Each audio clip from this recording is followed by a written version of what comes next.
So, welcome to the Passionate About OSS podcast. The idea of this podcast is to shine a light on the brilliant minds in the OSS and telco industry. And importantly, we look to describe some of their backgrounds as well as their knowledge, tips, and some of the techniques that they suggest. So, today we'll take a closer look at turning AI from a buzzword to an implementation plan. Our guest today is a founder of a company called Virtual AI Officer, or VAIO. And it's a company that Passionate About OSS has recently struck up a partnership. Our guest is also a founder of the Australian Regional AI Network, or ARAIN, which has recently been awarded a $4.2 million grant to help Australia's remote and regional businesses better leverage the possibilities of AI. Before ARAIN, our guest was the co-founder and CEO of RedGrid, a company that started out as a Web 3.0 and decentralized finance model for the energy industry, but then evolved into a generative AI-based digital twin of Australia's grid, using gaming platform Unity as a base for modeling the digital twin. In this role, he not only created an open source energy sharing protocol called ION, but also initiated an ICO. He's actually the only person I know to have managed to get an ICO approved, and no less in the highly regulated Australian market. So it's all really exciting and interesting stuff, that's for sure. But it also ties back to telco and OSS, and which we'll discuss in more detail shortly. So I'm really excited to welcome our guest, Simon Wilson, to the podcast. Thanks, Ryan. Great to be here. Thank you for having me. Yeah, great to have you. Before we get to your recent on AI and Web3, perhaps you can give us some background about where it all started out. So I'll give you a little hint for the viewers. It was back in the telco industry, and that's actually where I first met Simon. Yeah, so it's been, I feel like I need to be sitting on a couch when you give that intro about all the journey over the last few years. But yeah, I guess it started for me in telco industry for many years, and that's how we met, I guess, back in the old Singtel Optus days. But I moved from the telco industry to the banking industry, doing some architecture work, and got quite enamored and involved in Web 3.0 and some of the decentralized and distributed software technologies that are emerging through that space. So yeah, got pretty enamored in that space and took a leap, and actually quite involved in the blockchain space in the early days in Australia, and worked on a couple of startups in that space. And then that evolved into the energy world. So with a group of mutual sort of friends from around the energy industry, we were having a beer and talking about some of the problems in the energy space, and they were very similar to some of the problems in the banking space, where everything is very centralized and it was moving to a more distributed, decentralized space. Energy and electricity, especially in our country, was moving in very much the same direction, where everyone was becoming a consumer and producer of energy rather than these big central spots doing all the work. So we formed a startup, RedGrid. And then I guess through RedGrid, we did a lot of work with Monash University, and we actually worked on a project with Monash's Clayton campus that won a UN award at COP19, actually. It's called the Net Zero Initiative, or Smart Energy City project. And they created what's called a microgrid out of their Clayton campus, and we built an accounting platform that allowed everyone to become an economic actor, any device to become an economic actor in that grid. And then we did some simulation work, and it slowly but surely evolved into the AI space as well, because obviously with energy prediction and forecasting and these type of capabilities are very important. So yeah, it's been quite a journey on emerging technology, which is the thing that really gets me up in the morning and the thing that I love, actually. So it's been fun. Yeah, absolutely. So I talk about Venn diagrams a lot, and what I mean by that is really looking at a person's various skills and experiences, and each one of those is like a circle that contributes to the Venn diagram, and then really looking at the activities that happen at the intersection point, the skills that happen at the intersection. And it's really in those areas where the person related to that Venn diagram is really highly differentiated. And that's what I find fascinating about the background that you've just described is within your Venn diagram, you've got AI, Web3, energy, banking, finance, And we'll touch a bit more on the banking finance background shortly, but also that really important grounding in telco networks and management software. And so when we talk about that differentiation at the center of the Venn diagram, I really suspect you're probably the only person in the world with that unique blend of talents.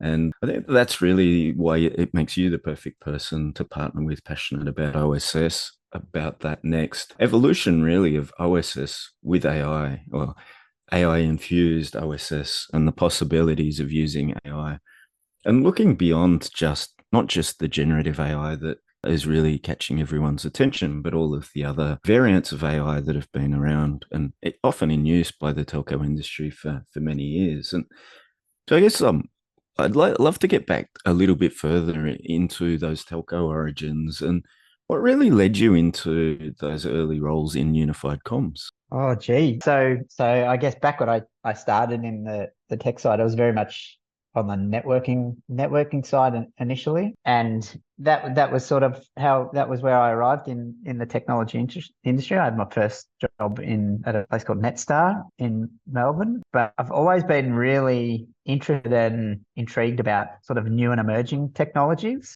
and about that time, the unified comms ecosystem was just forming. It was really ugly technology at that time, and that was actually a very interesting time to get into that technology because the sales guys were winning some very big contracts, and all the big players were moving in direction of unified communications, or IP telephony as we called it back then, which is away from traditional telephone networks running in businesses to running them over their IP network. And it was really emerging. It was dirty technology that was moving very fast, and that seems to be a theme that's been running through my career. Is I just love trying to get in early on technology trends and ride that wave as fast as it can go. And I suppose that the AI stuff is definitely moving faster than anything we've ever experienced, but it's quite analogous as well to the blockchain. I think it's a similar theme of why I got really intrigued and involved in Web 3.0 is because it was very new technology, and I'm seeing a lot of the exact same themes emerge in this AI space at the moment as well, where there's these massive amounts of hype, but there needs to be a bit of discipline and rigor and structure applied in this area, and some preparation as well. So yeah, that just seems to be a recurring theme. I don't know, just it might say something about my personality, but that's where I always end up, just on the following the latest trends. Yeah, it's a really good point too, actually. And it's kind of interesting because we've gone from at that transition point that you talked about.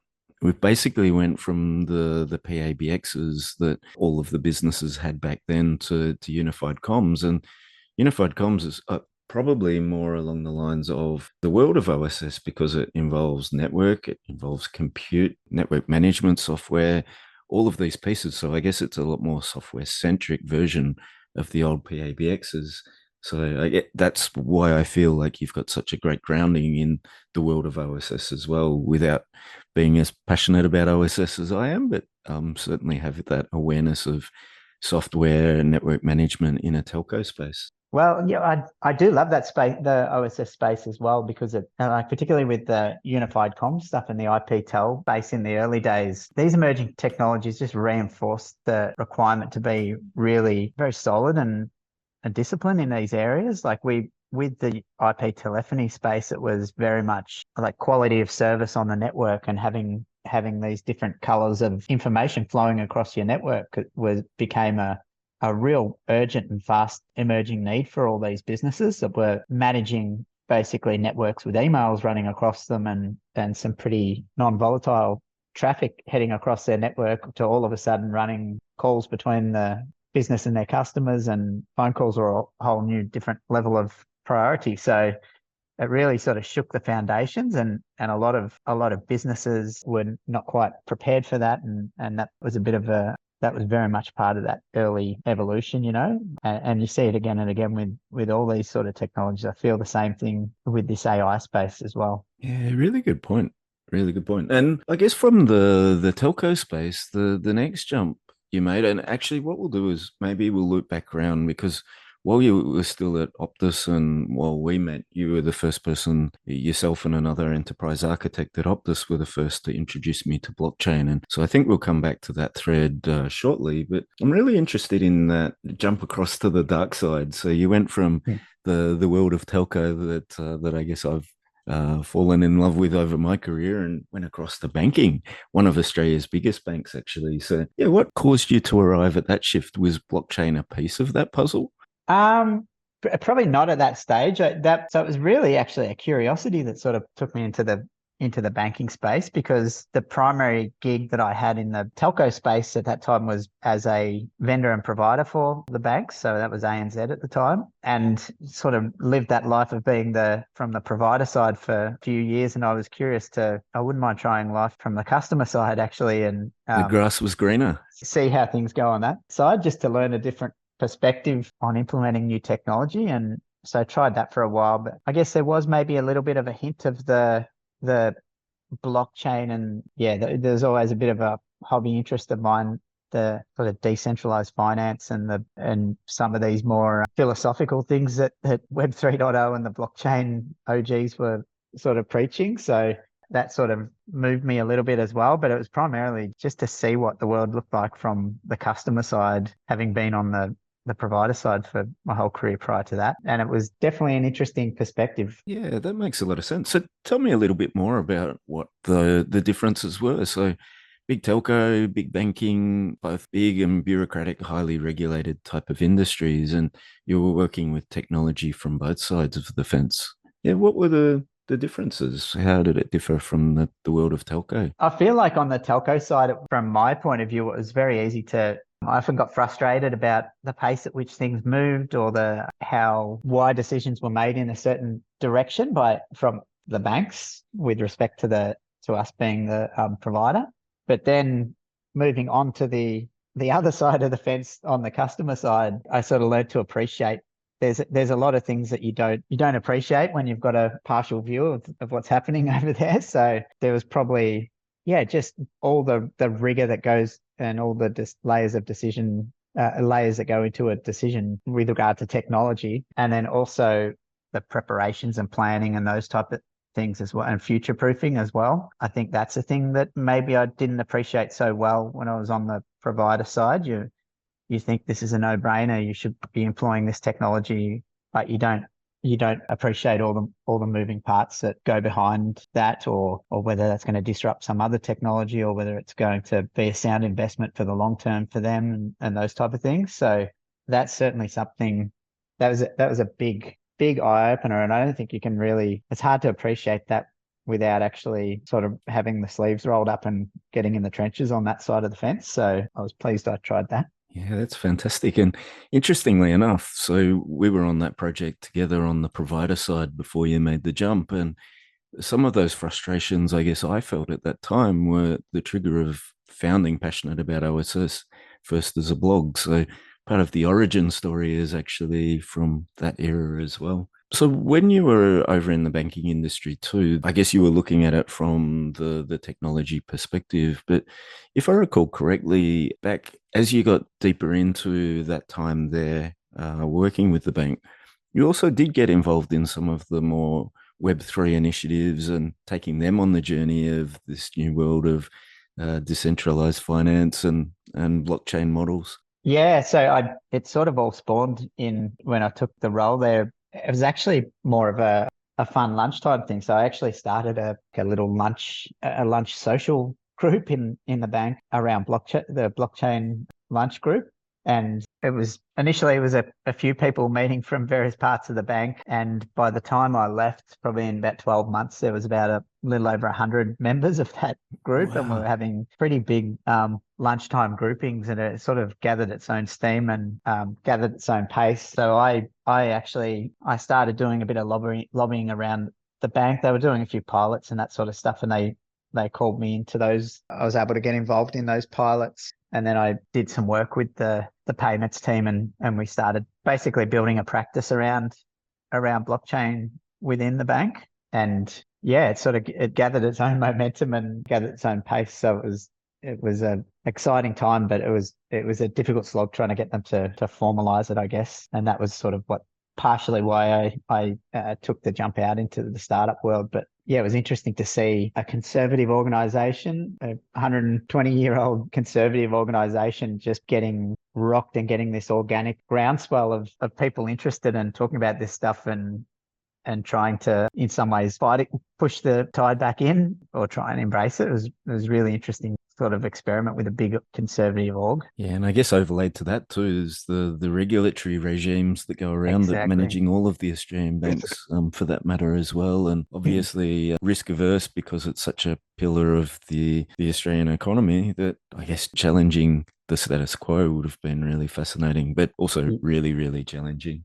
Yeah, well, that was really an interesting one as well, because at that time got involved in, it's called the Australian Digital Currency Association. They were doing, and we were advisor to that group, and we were doing a lot of work and lobbying and papers and various things for talking about policy and the way the government treats this technology. And it was a really cool time actually, because it was such early days and there was such a lot of hype around that space that there was really a lot of creativity flying around and a lot of uncertainty and all these things that make life exciting, were even with the regulators and those type of things, trying to work through that. So yeah, I was pretty privileged to get involved in some of those conversations in the early days. Yeah, and I guess one of the things, so we've touched on your real love for technology, and you've always had the sort of, in addition to the day job, there's always been the hobbies running alongside through that as well. And as I said earlier on, you were the first person to really introduce me to Bitcoin and the blockchain in general back probably around 2010. I regret really not setting up the mining rig like you guys did at the time. So you obviously saw its potential far more clearly than I did. You're still really passionate about Bitcoin, blockchain, those kind of technologies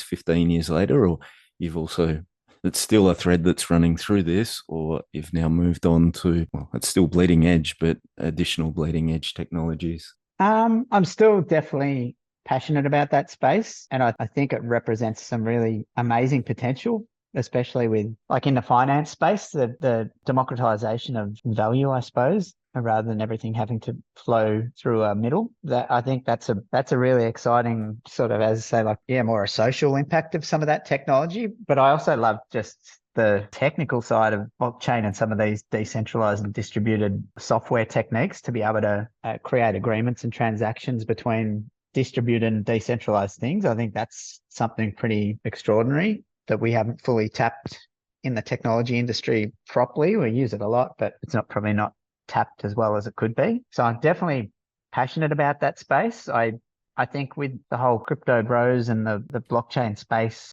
got a little bit hijacked, and it still is to a certain degree, by some of those sort of greed elements and some sort of pretty shady characters involved in that space. But I kind of feel like to some degree it's more sort of overt when money's involved, but it happens in every technology. It sort of goes a massive big hype cycle, and then it sort of comes off a little bit, and that's where the real innovation happens. So I'm sort of waiting a little bit for some of that space to start to return. And I actually reckon some of this AI innovation might bring some of those decentralized and Web 3.0 techniques to the fore again. Yeah, I think totally linked, and especially I guess the having to have the fuel to help drive the autonomous agents and some of those things, and we'll probably touch on that a bit later in the discussion too. I think it's really exciting, that overlap, and that Venn diagram to me is really exciting, what you've got, that you can really bring these lateral ideas to discussions around,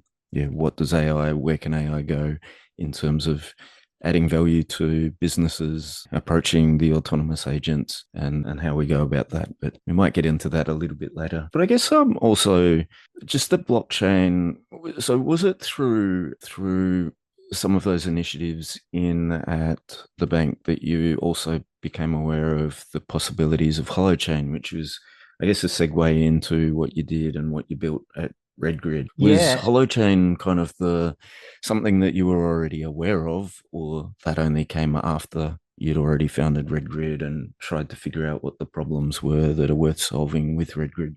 Well, it kind of happened by chance after we formed Redgrid. So Redgrid we formed on this notion that, I think as shared before, that the energy system is becoming much more distributed. It was we had, at one point in time, we had 5 or 6 large coal generation facilities servicing the state of Victoria. Now we've got, I think, over 3 million energy generation devices in the state, which is people with solar panels on their roof and those type of things. So it's the energy buyer and seller market is no longer a central facility doing all the selling and everyone doing the buying. It's now a fully transactional system, what it needs to be. So that was where energy is going, and that's why we started Redgrid, to try and help create the technology that could enable those transactions to happen in a fully decentralized and distributed manner.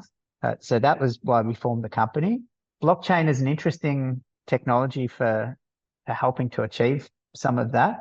Blockchain is decentralized by nature, but you probably would not consider it as distributed. So it's decentralized in that every node is some of the nodes hold a view of the network, and it's decentralized in that fashion. It's not one central place holding the whole ledger. It's decentralized in that way. But Holochain is a technology we came across which goes a bit of a step beyond blockchain. It's actually distributed and decentralized. So what that means is every actor in this network holds a view of the ledger. So fully distributed. Analogy they use is like if you take a beehive, you kill one bee in the hive, it doesn't ruin the hive. It's fully distributed. So that's the beauty of Holochain, and that sort of really fit in beautifully for the energy system, probably more so than some of the blockchain technologies that we tried in the early days. And yeah, that's why we came across Holochain. Holochain works a bit like, if you're familiar with the BitTorrent technology. Mm-hmm. Peer-to-peer type model. Peer-to-peer, full peer-to-peer model, yeah. And so more localized storage of your part of the ledger rather than sending everything from all nodes, every part of the ledger. So therefore, to me, for those really high transaction volumes, it just seems like it's so much more logical than having a blockchain per se, because it's more peer-to-peer in nature, it's more scalable. 100%. And it's also more fault tolerant as well. So if you're in a grid in regional Australia and that grid goes completely offline, the transactions and interactions still operate unaffected under a holochain scenario, whereas some of your central nodes in a blockchain, there's fewer nodes managing the ledger. So if you take them out, you can risk the network. So it's sort of much more fault tolerant and probably actually much more performant as well. One of the things that I think was really cool about what you did is I can remember having that conversation in Melbourne with you around smart contracts and the decentralized ledger around 8 to 10 years ago, and how exciting that was for me. That was probably more interesting than crypto as such, was the smart contracts. And that's what you went ahead and implemented. So without getting too far into the details, are you able to describe a little bit more about ION? You've touched on it, but also the ICO that you did and how that helped drive ION as well. So what is ION and how did the ICO help back that? Yeah, so ION stands for the Internet of Energy Network. And that was a project that we basically fell out of the Monash project that I mentioned earlier. So we did a part of the Monash microgrid project that we did with their Clayton campus. We created this accounting platform for energy transactions. And basically under that platform, any device or user could become an economic actor in that grid, whether that was a light bulb or a smart plug or a massive wind turbine, whatever it may be. They can be an actor in this accounting system. And we created some agent software based and a ledger system based on Holochain to do that. And we open sourced that project with Monash, and that was what formed the basis of the ION project. So basically it was a release of that software to the open source community. And it's the open source community jumped on that, and they're building their own evolutions of that too. Has it become widely adopted? Yeah, it's a little bit nascent at the moment, but there's the Holochain community really rallied behind that software. So there's a bit of development going on from that community. I think at one stage, there was, couldn't even tell you the numbers. I think it was 20, 30,000 people in across the Telegram groups and various things like that. So there's actually, funnily enough, a pretty big community out of Turkey that were working on the technology and platform as well. So yeah, it got quite a bit of interest and it's still undergoing a lot of development. There's actually some development at the moment going on around using that accounting platform with some carbon accounting capability as well for carbon credits and those type of things in a couple of European locations. So yeah, and that's a really good overlay with the importance of sustainability for telco. It's becoming such an important factor for telco boards to report on sustainability measures and the KPIs that they're achieving. So again, it's sort of tying back to telco, but obviously ties back to any industry. But it's really interesting the things that you're doing, how I just see parallel after parallel of those things that you've been building and how we can bring that into telco and particularly the potential for next generation business models, AI infused business models for the telco world and everybody who relies on telco and comms networks. And obviously, in turn, how that impacts OSS. yeah, I was going to say I couldn't agree more. I think like it's interesting the scenario in Australia because with those rules coming in place and in place now around sustainability forecasting and reporting and planning, the methodology they're using is it started out as a reporting requirement for the really big enterprises and big companies in the country. And then I think it's sort of about mid-tier at the moment where some of the smaller companies are starting to need to adhere to these reporting requirements and generate a forecast and sustainability report. But then it's going to progressively move out and out to pretty much every organization is going to be on the hook to start making these plans and reports. So it just ties into the OSS space of capturing. You can't plan, can't measure, or can't very well do much with AI unless you're capturing and measuring and have handle on where and what data you've got. So just so important, I feel. It's really interesting too. So I guess one of the big beliefs I hold is a lot of the telco industry tends to be internal facing. So how we can use these technologies to improve the operations of a telco business. But I also look, if we were to look external, what can the telco industry do to help proliferate these technologies out to all of their subscriber base, all of their B2B customers and things like that, and the potential for service offerings that they can make to their customers and add value to them. So I'm really interested to see where some of the seeds that could come out of that, particularly around the sustainability reporting and expectations. Yeah, that's pretty cool. Yeah, I think it's like a real interesting space for telcos almost to play a bit of a mentor role in some of this new emerging tech, especially this race to AI that we're seeing at the moment. Yeah. To sort of reinforce and really, I think what we're seeing a lot in the AI space at the moment is, gosh, look at all this amazing things that I can do with ChatGPT for my business, but a lack of maybe an underappreciation of especially some of the smaller business side of what's happening with your data, what risks you're placing on your data, and just getting a little bit of understanding, awareness, and rigor around how and where your data is going. Yeah. I think telco and ICT industry in general can really sort of needs to sort of evangelize and give an awareness and appreciation about these type of things, which we sort of know well from the technology industry phases of the past, you know? Yeah, it's a really good point. So I guess taking it beyond just the app of using ChatGPT or the other tools and taking it to really understanding the frameworks, the governance, the regulatory environment in which they operate is, I guess that's again one of the objectives of our partnership together is to help bring more rigor and capability around that space as well. Yeah, I agree. And it's actually quite interesting because it's something I saw sort of firsthand in that blockchain space is a really disruptive element of technology coming into a very conservative and highly regulated space like financial services. And I think the lesson from that blockchain space is our regulators and a lot of the incumbents sort of they took a bury my head in the sand sort of approach or turn the other way, this will go away sort of approach in some instances. But I think with this stuff, it's really interesting because there's no looking away. You're sort of damned if you do, damned if you don't in some ways, you know? Yeah. So it's going to be a real balancing act, and there's going to be mistakes, but you can't. Those mistakes are just something we're going to have to accept and try and mitigate as much as we possibly can. Yeah, absolutely.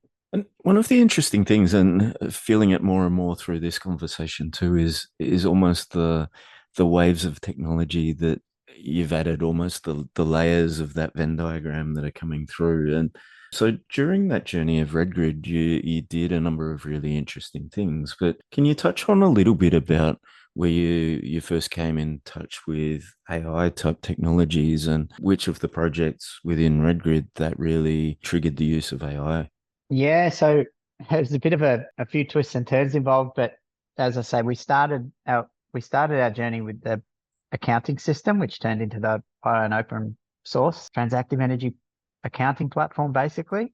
What we With that Monash project, we had to we couldn't do everything for real in the campus. We had to create a simulation service. So we built a digital twin platform using a gaming platform called Unity, which is world's leading gaming platform, or one of them. So we basically built a platform that could take any longitude, latitude, and create a canvas of that grid with a 3D render of all the homes and dwellings and infrastructure in that location. And then you could simulate these energy transactions flowing. So we created that simulator, and that was for their research. It was in the university, so they could try different auction methods and various things in that accounting system. Around about that time, we had an investor come into the company who had a pretty strong sort of foundation with some of the Microsoft AI technology. So we brought in some of their developers, and we started integrating some generative AI to our digital twin platform. And at first, we basically turned the digital twin so it was interactive. So you could have a conversation with it and say, add 10 kilowatt solar panels to 53 Alice Street and tell me what happens to Transformer 1. And it would give you an answer to that question. So we started getting pretty involved and into the deep end with the generative AI. This is around about the time when ChatGPT was emerging into the market.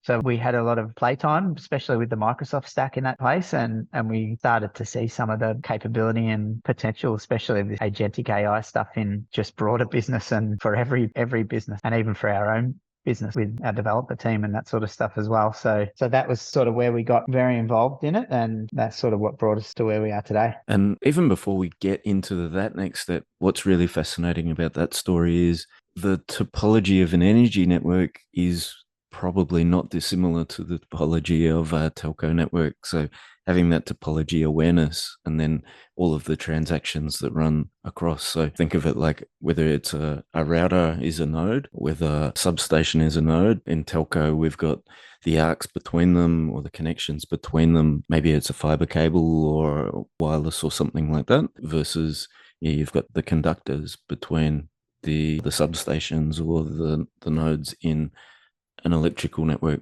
So I think it's fascinating how even a lot of that technology could really come across into the world of telco as well. Really, really similar in terms of what we would refer to as a network inventory, having that topology awareness of the interconnectedness of the grid. I think that the other interesting part to that flavor as well, I agree 100%, because one of the things in the energy space as well is that especially some of this generative AI and the ability to look at multiple contexts of information into a large language model as well is interesting, because in energy, for example, there's so many variables that contribute to how and where energy is used or not used and where it goes and how it flows and that sort of stuff. For example, weather. So part of our digital twin was we had weather profiles over the top, so you could have a conversation with your twin and say, add high scattered cloud cover to the scene, and you could see what the disruption to solar panel generation would be in that grid. But then even more than that, you can see things like there's a social attribute, which is like super relevant for the telco side, obviously, as people don't use the same social patterns impact how that network is flowing and being used. Mm. And there's things you can't plan for as well on that social attribute. I mean, in the energy instance, if a Tesla convention comes to town that you weren't anticipating, that's huge. Actually, in one of the Monash projects, that net zero project, we had an instance where it was one of the hottest days of the year. So there's about five days per year. It's actually, I think it's like 5 hours per year that basically determine your peak demand. And on one of those hottest days, one of the faculties decided to turn on a wind tunnel in the university, and it just so there's these things you just can't plan for, and telco's exactly the same. So too Yeah, many the variables dynamic. for an individual sitting at a watching a dashboard at a control panel to reasonably deal with. So they need an ally and an assistant that can, with some of this technology, can really bolster that superpower that they have. Yeah, such an important point too, isn't it? So that utilization and capacity planning in that near real-time perspective is so important, but quite difficult to do in the telco context, particularly topology aware determination of capacity and utilization. Yeah, really interesting. So again, the next wave that I guess is coming through is RedGrid was also involved with picking up the A-Rain project, the A-Rain initiative, and that was the big win that we talked about earlier. Got significant funding from the Australian government. Can you tell us a little bit about that project and how it came about and what it's setting out to do? Yeah, so I live out in East Gippsland, in a place called Sale in Victoria. So regional area, but pretty passionate about regional development in particular. Where we had our head office for RedGrid was in a town called Morwell in Victoria. Morwell's an interesting dynamic. It's flanked by 4 open cut coal mines the clock is ticking down on those coal mines. A couple are closed now, but the others will be closed. I think by 2035, they'll all be closed. And coal industry has pretty much sustained that town for a long, long time. And it's Well, the whole provided region, really, isn't it? the And whole, that absolutely. region, to put it into context, is a few hundred kilometers away from the Melbourne capital city. So it's quite remote in a way, but a really important part of our energy generation history as well. And Yeah. yeah, I guess the It, transformation from the old world of energy and the coal fired plants to what the next generation's now looking like. well, that's right. And the other thing about Morwell and Gippsland is it's just under 80% of Vic's power generation was provided by the infrastructure and mines here. I think it's about 24% of the eastern seaboard of Australia's gas comes from this region. There's a huge amount of dairy, and I don't know what the percentage is, but it's a large proportion of certainly Victoria's dairy and beef farming is here, and a lot of forestry. And then you go a little bit further east, there's a lot of fisheries industry and infrastructure down there as well. So it's really a bit of a breadbasket area, but it's also an area that's really in transition. So yeah, we had RedGrid in the Federation Uni down in Morwell and sort of came together, have been obviously working a lot around AI and Gen AI with RedGrid. I came across the federal government grant opportunity for something called the AI Adopt program, which was the federal government was setting up a fund to build up to four what they're calling AI Adopt services around the country. And each of those services and facilities would be focused on an industry or group of industries or an area of the Australian economy that was in the National Reconstruction Fund, one of which is regional development. So I gathered with Fed Uni, and we sort of gathered a bit of an army from Gippsland of about 23 different supporters and put together an application which was for what we call the Australian Regional AI Network, which is one of these AI adopt centres. And the goal is to provide education awareness for this AI revolution to small, medium businesses in agriculture, forestry, fisheries, and renewable energy based businesses. So that was the application we put in, and we were successful. So yeah, spent the last sort of 12 months prepping that and setting that up, and sort of handed that over to my colleague Emily Loving from RedGrid now to get a bit closer to my local community here with Virtual AI Officer. But that's AI Adopt Services about. And there's 4 that have been set up. So there's 2 that are focused on sort of mainly traditional metro style small medium businesses, one called SMEC AI, one called BOAB AI, and then there's another one which is called the ARM Hub, which is advanced robotics and manufacturing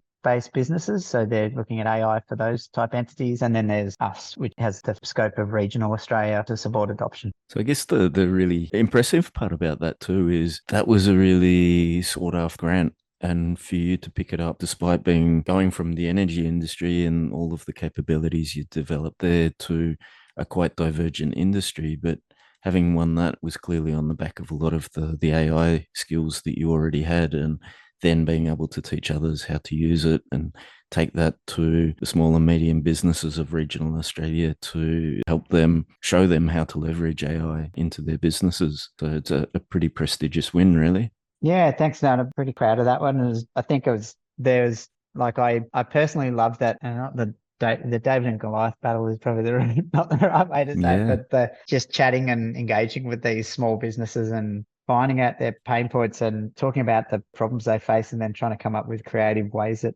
some of these new technologies that frankly no small business can keep up with, because it's drinking from the fire hydrant at the moment. It's just all happening so fast. But if they can get someone that lives and breathes it every day, which we do, is to sort of distill the wheat from the chaff sort of thing, is really fun. So that was one part. But then the other part is definitely, I think one of the really fantastic parts about being in a regional hub is just that sense of community and support. Like that, it was sort of around Christmas that we put the application together about just over a year ago, and we were just making phone calls every other day. Even on Christmas Eve, I was did a pitch on Christmas Eve, and everyone was answering the phone and everyone was willing to show their support. So I think that sort of community attribute that was just a really sweet and nice thing to experience, actually. Yeah, and something we just don't feel necessarily from the urban areas, that sense of community as much. So I guess ARAN is really, really closely tied into the next part of your story too. So this is where we pivot into what you're doing now, which is around virtual AI officer, or VAIO, as we referred to earlier on. Where do we start? I guess AI is now probably the buzziest buzzword that I've ever experienced. And as a result, it kind of almost makes me cringe I to know, talk me about it. too. But it's also the biggest game changing tech that I've seen in my career. And the reason I sought you out as a partner across AI and OSS and telco. So, can you tell us a little bit about what's made you cash out your chips in all of those other ventures and go all in on AI with VAIO? So there's probably a couple of big reasons. Like, number one is actually I don't think there's ever been a better and more exciting time to start a business. Like, Yeah. and actually actually experience the tools and technology that we have at our disposal now if you're starting a business. So that was like that, to be able to do that in 2025, I feel like that was really got me excited. It gets me excited every morning waking up working on this business, Mm. is just even just reading and seeing what's happening in this market and the new things that you can do with a small team in this year. That's probably number one. And I'm really keen to get to sort of have that lived experience and live and breathe it, so that then I can get better at those conversations with business owners who are running businesses and may have trouble trying to keep up with this space, or understanding what can be done and how it can be done and what problems can be solved. So that was probably a big element of it. And then the second element is, I think, with my journeys around Gippsland in particular, but also just generally with the ARAN experience, talking to different regions around the country, and everyone is entirely convinced that these technologies are going to be huge disruption to their operation and huge opportunity for their operation. But there's a bit of a common thread that they don't need to do anything to prepare for that. It's just going to happen. Or even, is it The even a infrastructure is question going to of be, yeah, sorry, knowing go where ahead. to start, even? It is definitely. I think, like, on the education, that comes back to that sort of experiencing starting a business in 2025. That's actually probably the big reason why I wanted to do that, because there's so much nuance and so much when you're running a business and you've got customers to service and things to do. I guess there's a lot of hype and a lot of excitement and a lot of, let's just get in there and get these technologies in place. But you sort of need to live it and know the constraints of it, and know the experience at warts and all, and know what works and what doesn't, and be sensible about where and how you employ it. That's really important. I think a lot of companies are sort of grappling with that, because they're, on the one hand, a lot of the tech industry is sort of rolling into them saying, you need to start using these tools and these technologies tomorrow. But the people running that actual business are saying, well, it's not as simple as you might think to disrupt that entire workflow. And by the way, what's happening if I just use this off the shelf tool? What's happening with my data, which is fundamental to my business, and that sort of stuff. So I really wanted to get that lived experience and be able to convey that with personal stories of that you experience, because you can't talk to it unless you experience it in a lot of these cases, I feel. Yeah, so true. And I guess part of what you're talking about there is building up the virtual agents to, and the part that's fascinating to me too is whilst so many businesses have gone through modernization, the actual business models themselves of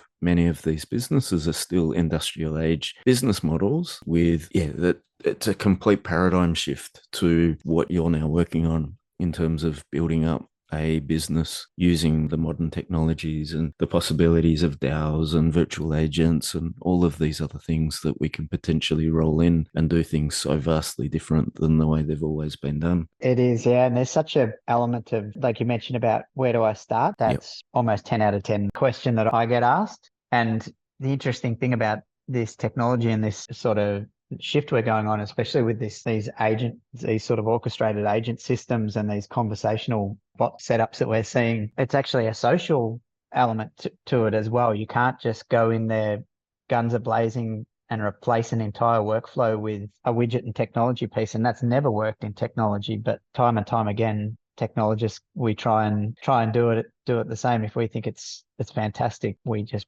think it should plug in and replace end to end. But there is a bit of a subtlety that you need to apply when engaging an organization, because you need to bring the actual workers along for the journey, because they're going to be interacting more and more with these systems in the future. So they need to go on that journey as well. It's not whack Copilot in for everything and walk away sort of thing. So yeah, that's a real reason why I started this business. And then obviously, as I say, the Gippsland element as well, because I'm really keen to support and grow a lot of the providers here because they are struggling. And then on the infrastructure side as well, get Gippsland prepped and ready from AI infrastructure point of view and resourcing and education point of view. So that's probably the key 2 or 3 reasons why. Yeah, that's interesting too, because the Gippsland region is, because of having the centralized coal-fire power plants, there is so much infrastructure down there. There's a lot of comms down there. There's a lot of big infrastructure, big industry down there as well.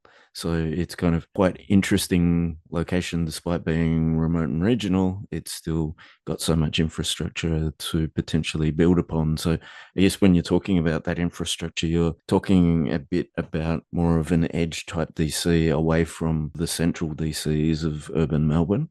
Yeah, that's right. Like edge at all levels. So at a farm and device level, it's sort of a private and proprietary sort of small mid-tier level.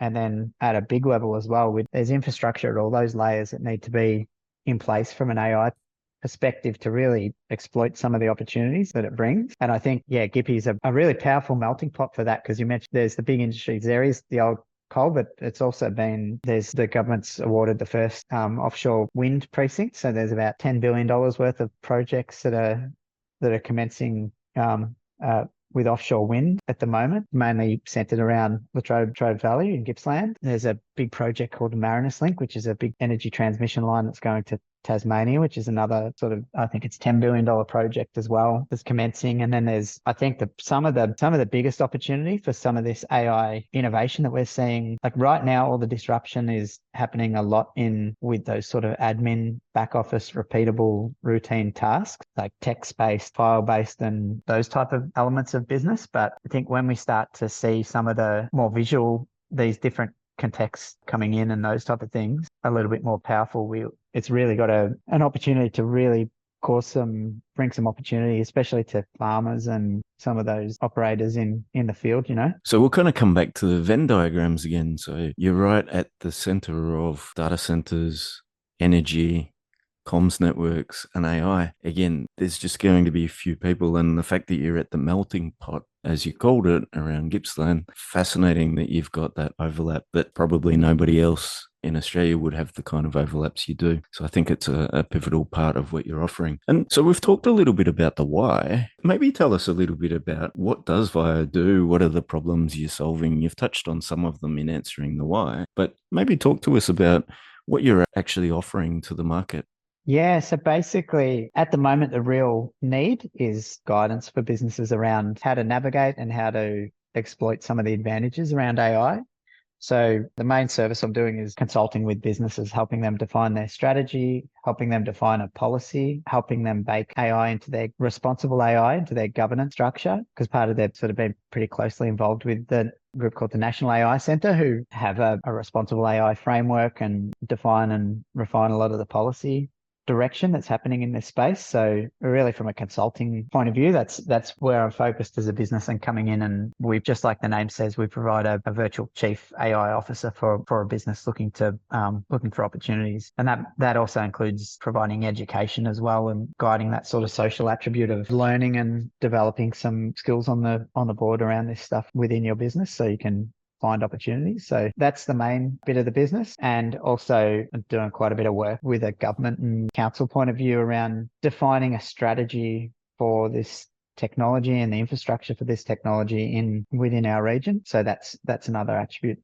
Yeah, and you touched on it earlier on as well, that you're getting up every morning and reading all the different ways that the space is evolving and evolving so rapidly. And just for a person who's doing their day job, it'd be almost impossible to stay on top of all of the different vendors, technologies, Hugging Face projects that are going on, all of these other things, and all of the possibilities of not just the strategy, but then what's the best way, what are the best building blocks to implement. A little bit like what we do with Passionate About OSS, and the vendor directory that we do is having that awareness of what all of the possibilities are out there. I assume that's also a really important part of what you're offering. That's right. I think and another bit that I add to that as well is been doing quite a bit of work with a health provider who looks after the region down here in Gippsland. And I think one of the things that we sort of bring into these businesses is a bit of sensibility around what these technologies mean, because as you say, it's evolving and there's new technologies emerging so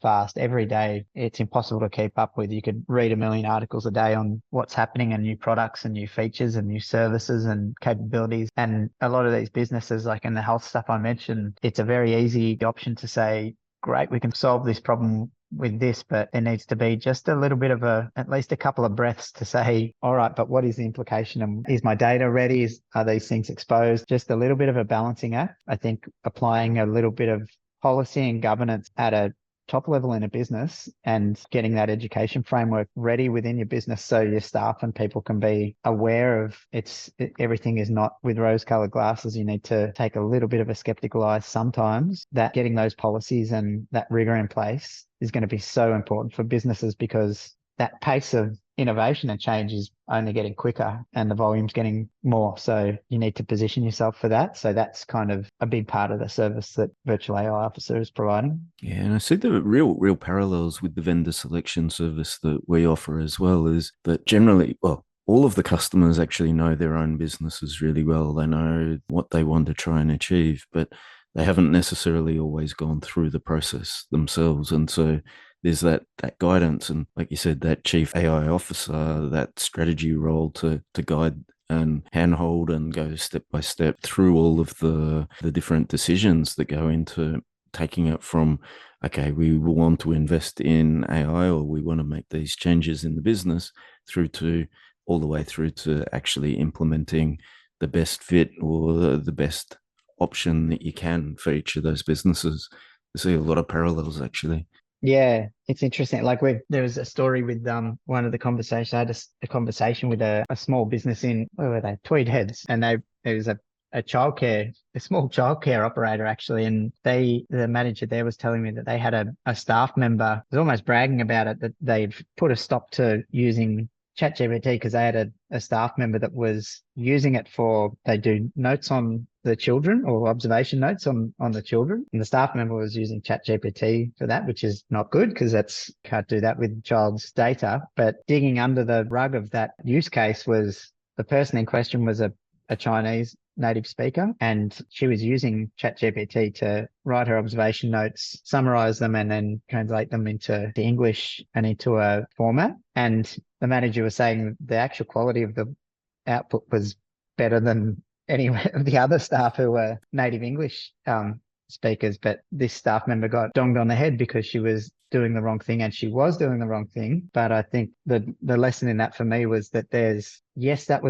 was implications for the way that she was using that tool, but in a different breath, she should be rewarded for coming up with a creative solution. And if she had the education and awareness that some of the cons as well as the pros of these tools, she can still come up with creative decisions, but with a bit more awareness. So I think Or that even sort of coaching putting the is structures in place as well that can actually get the benefits without the downside risk of data sovereignty. Exactly. Yeah. That was a conversation I had with that manager, was take away the nature of that situation. It's actually, if you could get a solution to that problem, that stuff were to go away, then that's actually a fantastic value proposition for your business. And it opens up doors for employing other individuals who might be speaking another native tongue sort of thing. So yeah, uncovering these things I think that's where the opportunity with this AI revolution comes, is getting everyone positioned and ready and understanding the pros, cons, strengths and weaknesses of what's happening, and be able to,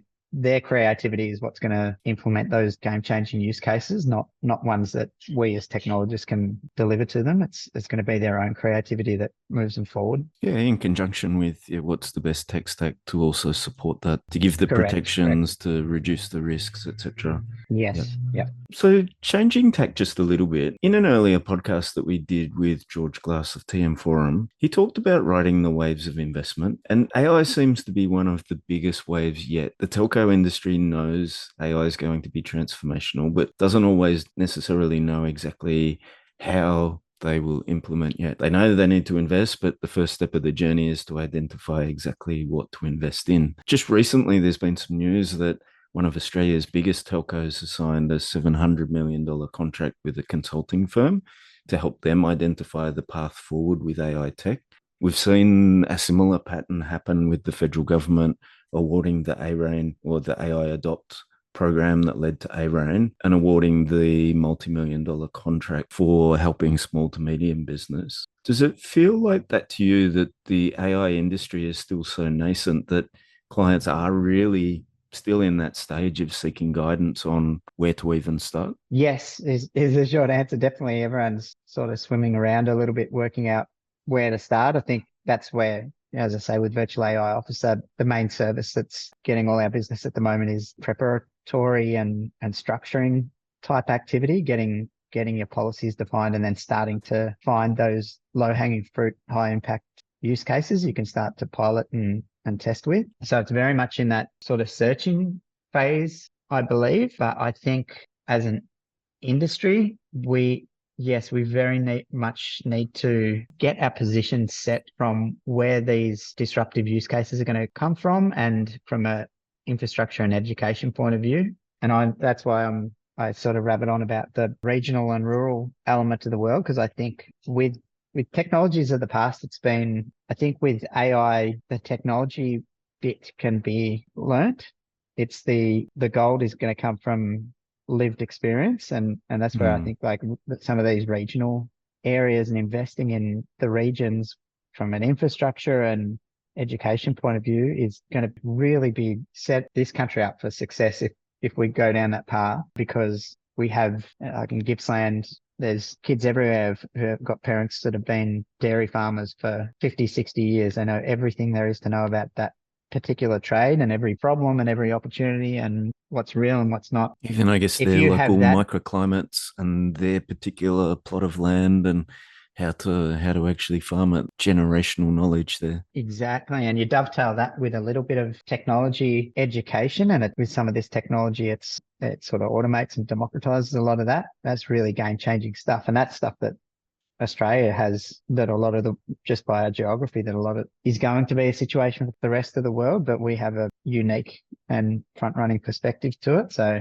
I think that sort of investment in edge AI infrastructure and cross education into embedding technology attributes into existing industry expertise is, rather than having people come to the technology industry in the other direction, is where we need to invest in. It's a really good point. I guess ensuring that we have the AI apprenticeships stay localized rather than just going offshore with them, which is quite a bit of the thinking, so that we do develop the skills and keep the skills here within country. I think so. And I think like it's the one that really drives me is that having the conversation in the industry. So not having AI conferences in the city, which sort of propellerheads like me will go along to, and that sort of stuff. Actually technologists going to the local Farm World event in Lightner Park in March and starting to evangelize and talk and understand some of the problems that these businesses face and doing it in the other direction.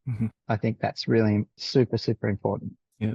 Probably bring it back to telco, bring it back to OSS again and where that sits. So around about a year or two ago, we released a 100-page report around AI ops. And the interesting thing that I guess there's a little bit of single-faceted view around AI, that it's just the Gen AI. But one of the things that we talked about in that report was that there are various different AI and machine learning use cases that show immense potential for the telco industry. And there's things like the cross-sell and upsell and churn prediction type algorithms that have actually been used in telco for years. So it's interesting that we get to bring all of these tools together. And it comes back to that discussion we had about you having that awareness, you living and breathing all of this space, and not just you're coming at it with if you've got the hammer, you see everything as a nail. There's a little bit of the Gen AI is that nail at the moment. That's the hammer that everybody's wanting to bring.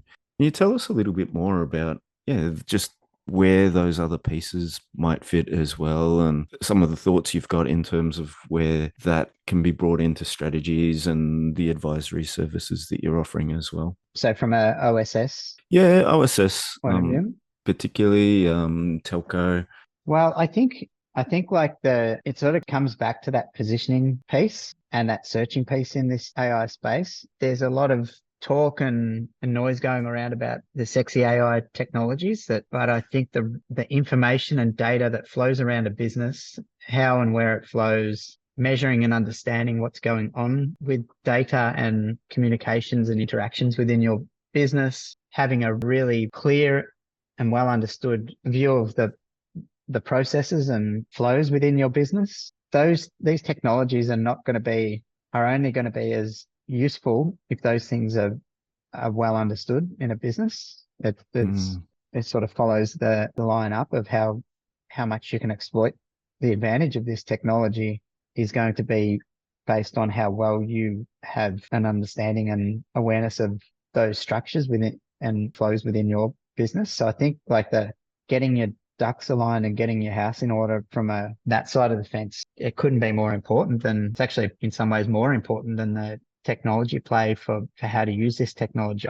I feel as companies need to get ready and prepared for that. So that's one attribute. And then from a sort of a telco and pure connectivity side of the fence as well, that similarly becomes really, really important. And that's important whether we're talking about distributed edge AI or centralized AI as well. Having connectivity and having secure boundaries around your connectivity as well. Just getting those ducks in order is similarly important. Like a lot of an example in Gippsland as well is we sort of back onto an area of they call the high country, which has some pretty significant, it's pretty rugged country. So there's some spots with no connectivity and those in the high country there. So yeah, just you can't do much with AI if you're disconnected, or you can if you have edge AI and you're aware of those points of disconnection, but getting that arranged is really important as well. Yeah, such a good point. And I guess connectivity and data, really, that's what underpins the technologies here. I guess to the first point you made in that previous answer too is around the OSS and BSS pretty much touches every part of a telco business. So it's collecting data about just about every part of the business. Extremely rich data sources, high volume, high speed data pipelines. They're really perfect for AI and machine learning techniques. But often the way OSS are often set up today is they're often quite siloed, or they're run by individuals that just look after certain pieces of it. So one of the concepts I really like about the potential for AI is to be able to cross silos, cross end-to-end processes, and look at the bigger picture potentially, and potentially to spot patterns that humans just haven't seen, either because of the breadth or just because of the speed and volume of the data that's flowing through our OSS and BSS data pipelines. Yeah, that's actually an area that a lot of my work involves, this notion of orchestrated multi-agent systems, because there's many different silos of data, many different silos of information flowing around a business, and the ability to set up different AI agents that have access and jurisdiction over a certain range of data and have a certain role and responsibility to convey with that data, and then having those agents work in a team has pretty extraordinary potential. And that's actually something a lot of our work is based on at the moment, is setting up those type of systems. And I think that's where it can really shine, is starting to get some of those silos working in a way that maintains security and privacy, but still achieves an outcome of bringing those data sets together in an organized way. That's a huge opportunity for AI. And I know we've spoken a bit about some areas of this too. Yeah, it's really interesting too, because I guess a lot of individuals have just got their little part of the factory and they're just processing the data within their part of the factory. But this actually brings the different layers. So north, south, east, west ability to just trace through the parts of the OSS and the OSS data and all the pieces that hang together. It gives a remit that we probably actually don't have people looking all the way through in some of these big data pipelines, the big tier one telcos in particular, but even the tier two telcos, there's just so many moving parts that it's impossible for a human to look through, cut through those slices. So yeah, it's a really interesting possibility. Yeah, absolutely. Yeah, that ability to, especially when those big workflows and programs and become so complex and so multifaceted that it's just not possible for a traditional org to be across everything. You can start to create these agent frameworks to support a bit of a broader view across and perspective into individual discussions. So I actually think that's probably one of the most disruptive areas that we'll see this year and in the next couple of years with this space. Yeah, it's fascinating. I even look all the way back to 40, 50 years ago when these technologies were first being originated, I guess, and that was really to help telcos perform operational activities at massive scale, at scale that couldn't be done manually. This potentially represents that next leap up, the ability to use AI techniques to look more end to end rather than the point by point type perspectives on these AI / OSS tools. I think so. Like that sort of multifaceted capability of this innovation is, I think that's an interesting space, but it's also a user interface discussion. Like it is, it is interesting because especially telco and OSS and engineering and all these areas do a lot of presentations, and I normally start the presentation showing that no, actually this started from 1945 with basic computing and its evolution from Shannon's object-oriented theorems. program and then machine learning and then neural networks, and it's sort of been happening since the 70s, is sort of when I believe machine learning sort of came to the fore. So there's so much, I'm preaching to the converted, I'm sure, but we use it every day in everything we do. It's just invisible, but this latest craze has really brought it to the front, and now it's being embedded in every single user application we engage with, sort of in an overt way. So I think that's the difference. This sort of multi-contextual, massive large language model with different contexts, that's something reasonably new and pretty powerful. And then also there's new user interfaces of basically being an assistant, or every individual in the world will have a team of virtual employees at their disposal to do things for them. So that's a new opportunity as well. The potential, I sort of see it as that potential to just completely reframe and revisit how we've done things in the past. So it's almost that trigger point to go back to the drawing board, and these things we've done for the last 30 years in a particular way, we can just completely rethink it with these new models that are coming through, which is really exciting. And actually that sort of is a segue again to normally what we do in these podcasts is do the looking forward, looking back section or segment of the discussion. We've probably already got quite a bit into the looking forward part already. But just one last question really in that space is, are there any changes looming for the world of OSS as a result of AI, opportunities that you've spotted that us mere mortals probably aren't even aware of yet? Well, golly, that's a good question. I think so. I reckon number one, I think at the moment it's really in the hype cycle, and there's a lot of focus on the AI technology and on the technology innovation at the front. But I think there is going to be not a reckoning, but a bit of a realization. I feel like it's actually starting to come now, for the fact that getting yourself organized and arranged from a data and comms and connectivity and tooling, like OSS tooling for your organization, is a non-negotiable. Like, you need to get that stuff in order if you want to exploit the true advantage of this stuff. I think that's something that's going to become more and more obvious to businesses, especially as they're starting to dip their feet into some of these things. I see that realization happening in a lot of the businesses we deal with now, more and more. So I think that's actually a really big opportunity for the telco and OSS providers out there to start to just reinforce that and give that brand awareness that this stuff is only as powerful as if you can see what's happening and know what's happening. That's where the real cream sits, you know? So I think that's one area that's really interesting. And then the other one is security and privacy, and this sort of new paradigm we're facing, where in the way that humans will interact with technology and these AI agents, and they're effectively going to become fellow employees in teams and organizations that people and teams interact with every day. So security, privacy, ethics and biases and those type of things in that sort of service boundary is a real area that I think is going to get a lot of attention. And I think sort of the OSS and telco providers have a lot of heritage and background in trying to navigate some of those problems in the past as well, that we can bring to the AI industry, or to this shift that we're seeing. So I'd say they're probably the two. Really interesting. The telco industry's been around for 120 years or however long, possibly longer, and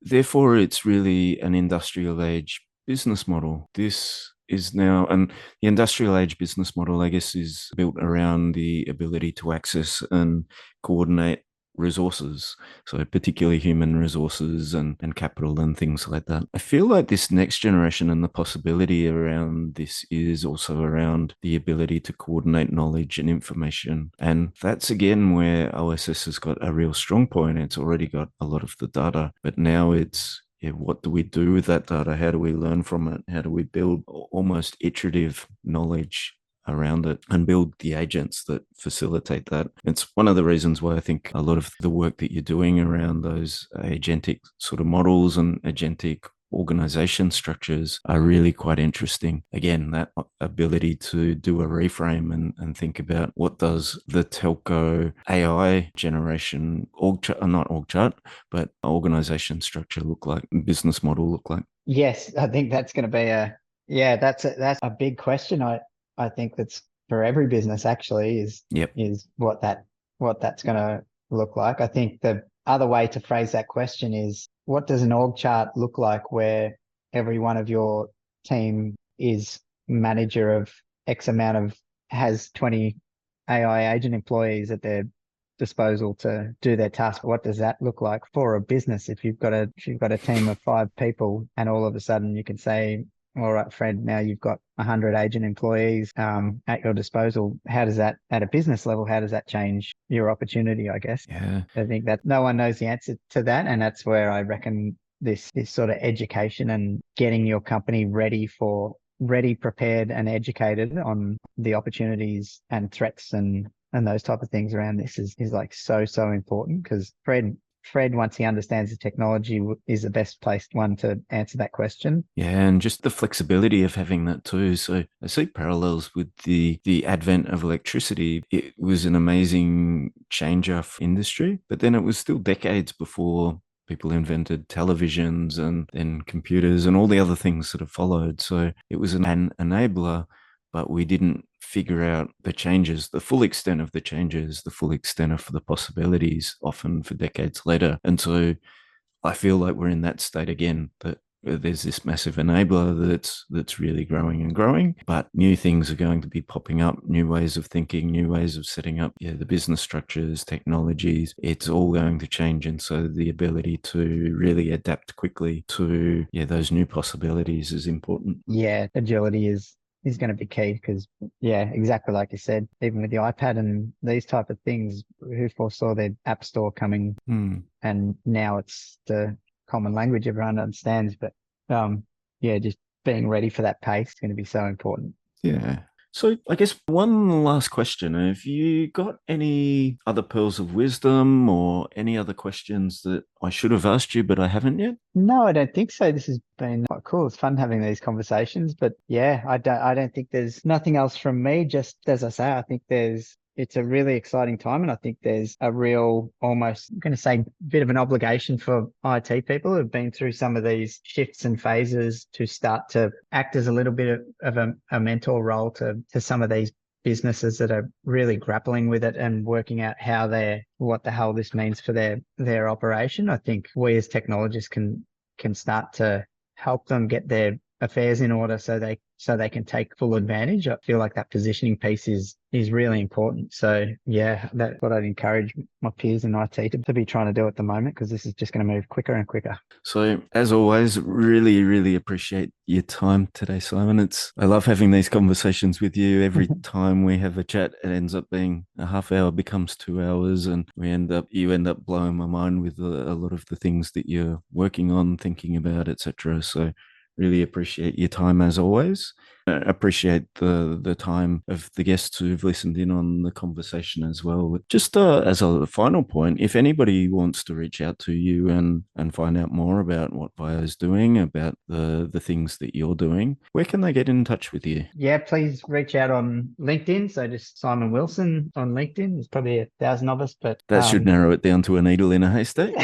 no, but yes, Simon Wilson on LinkedIn. But probably best place to go is the website. So www.virtualaiofficer.com.au, all one word, is the website as well, or simon@virtualaiofficer.com.au as well, if you prefer email. But yeah, either of those three channels, the website has some contact capability in there as well. So yeah, jump on there. You can book a call through the website as well. So book a call if you want to shoot the breeze about AI, or if you've got a business need, or you're looking to define a strategy and start to navigate and educate in this space, let me know. Yeah, or also contact us here at Passionate About OSS as well if you're really interested in that overlap between AI infused OSS of the future. So I'm really looking forward to where we go with that partnership as well. So thanks again, Simon. And we've come to the end of the show. Thanks, Ryan. Likewise, been a pleasure. So always awesome to chat. Thanks, Simon. Thanks. Bye.